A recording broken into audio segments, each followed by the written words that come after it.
jahat yang bernama Amerika dan laknatullah yang bernama Israel ni tak reti bila nak berhenti perang. Iran yang telah tertekan dalam perang ini mengambil tindakan apa yang dipanggil sebagai the crazy man, tindakan menggila dalam perang, menjadikan Selat Hormuz ni tak tahu bila akan dapat tarikh selamat. Selagi Selat Hormuz tak tahu bila akan dapat tarikh selamat, 70% minyak yang kita import daripada Selat Hormuz masuk ke dalam fasa yang kita nak fikirkan yang baru. Satu, harga minyak naik. Yang kedua, ada tak minyak? Yang saya dah jelaskan, kalau kita nak kira keluaran minyak, Malaysia negara pengeluar minyak. Inilah saya faham, saya nak bagi tahu pada tuan-tuan, kebanggaan yang tidak berasaskan realiti. Kerana dulu ni kita nak tunjuk pride negara kita hebat, si Petronas yang kita bina menara tu, maka dia menanam kepercayaan pada rakyat, kayalah Malaysia ni dengan minyak. Petronas hanya menghasilkan 570,000 minyak sehari, tong minyak sehari. Kita menggunakan minyak dalam pam minyak ini adalah 712,000 tong sehari. Ada margin 150,000 tong yang kita import. Bukan kita import. Malah minyak Petronas 570,000 tong ni, 30% dia dijadikan minyak bahan bakar untuk kegunaan marin. 70% dijadikan pada kadaran yang lebih tinggi. Iaitu oleh kerana negara Arab ni kaya minyak. Arab Saudi ni tabungan minyak dia 267 bilion tong. Tengok Arab Saudi, 267 bilion tong. Dia tak naklah jual minyak yang dipanggil minyak tapisan tinggi. Dia jual minyak tong pun dia untung. Kita ni hanya ada 2,7 bilion tong. 1020 kali ganda lebih rendah daripada tabungan minyak Arab Saudi.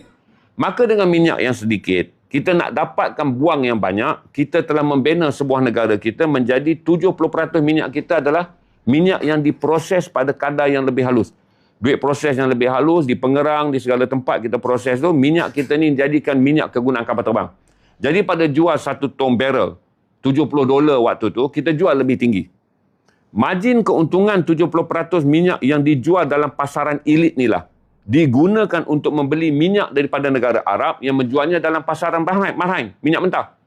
Minyak itulah yang kita pakai. Jadi selama ni kita kena faham, kalaulah langkah mengatakan Petronas kaya sebelum ini, ya, kerana keberkesanan penghasilan minyak 571,000 tong sehari, 70% dijadikan minyak yang saingan dia tak dihasilkan oleh negara Arab. Iaitu minyak orang rajin. Arab bukan minyak orang malas, dia minyak orang kaya. Dia tak ada cerita orang marah. Arab jual kerana dia ada beribu-ribu bilion tong. Dia ada 267,000 bilion tong minyak. Jadi dia jual lah dalam pasaran orang kaya. Kita ni jual dalam pasaran orang rajin. Pasaran orang rajin hasilkan minyak yang digunakan dalam industri berkualiti tinggi. Iaitu kapal terbang, penerbangan, industri perkapalan, iaitu pergerakan di laut, dan petrokimia. Industri berasaskan barangan-barangan pengguna yang berasaskan pada petrol berkualiti tinggi. Jadi bila tuan-tuan faham, kerajaan jangan bohong kita, pembangkang pun jangan kelirukan kita. Berarti dalam keadaan rumit sekarang, minyak kita tak boleh nak di-convert untuk jadi minyak yang kita boleh pakai secara mandiri.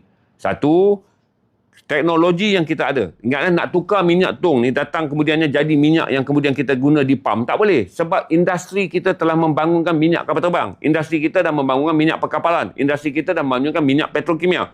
Jadi sektor Petronas ni adalah sektor minyak atasan. Tak boleh guna tong yang sama tiba-tiba dalam keadaan kelang kabut ni proses jadi minyak di pam minyak. Dia tak semudah tu. Dia bukan semudah kitar semula minyak masak. Dia tidak. Dia adalah minyak dalam industri. Berarti realitinya 70% minyak yang kita sedang beli daripada negara telur sekarang mengalami kenaikan harga. Di bawah data lama, kalaulah minyak naik $10, kerajaan kena tambah 3.4 bilion. Saya dah beritahu tuan-tuan dalam video lama. Kalau minyak naik $30 sekarang, iaitu 70 dah naik 100. Berarti kerajaan kena tampung pada kita 10.2 bilion. Tapi itu kiraan lama. Kiraan baru sekarang adalah kerajaan kena tampung kepada kita 3 bilion sebulan. 3 bilion sebulan. 3 bilion sebulan ni besar tuan-tuan. Kalau perang ni larut lagi, berarti kerajaan dah absorb 1 bulan. Masuk hari ni 28 hari perang. Kerajaan dah absorb sebulan. Nak absorb